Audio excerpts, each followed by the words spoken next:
স্বাগত ডিবিসি সংবাদে আপনাদের সাথে আছি তাসনুভা তন্নি। শুরুতেই জানাবো আকিজ বশির গ্লাস সংবাদ শিরোনাম।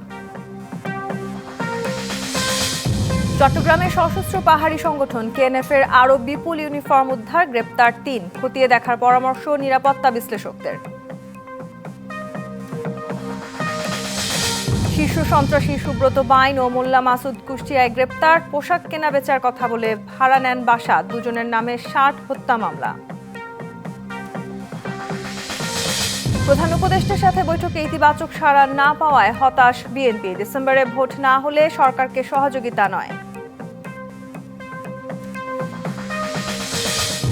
ঢাকা বিশ্ববিদ্যালয়ের ছাত্র সাম্যকে খুন করেন সোহরাওয়ার্দী উদ্যানের মাদক ব্যবসায়ীরা, অস্ত্র দেখে ফেলায় তাকে হত্যা করা হয়। সরকারি সংস্থার অসহযোগিতায় পাচারের টাকা উদ্ধারে গতি নেই, অভিযোগ গভর্নরের। ১৬ বছরে শুধু ব্যাংক খাত থেকেই পাচার ২.৫ লাখ কোটি টাকা। গড় মাথাপিছু আয় ৩,৩৯,২১১ টাকা, যা দেশের ইতিহাসের সর্বোচ্চ। অর্থবছরের এ পর্যন্ত জিডিপি প্রবৃদ্ধি মাত্র ৩.৯৭%।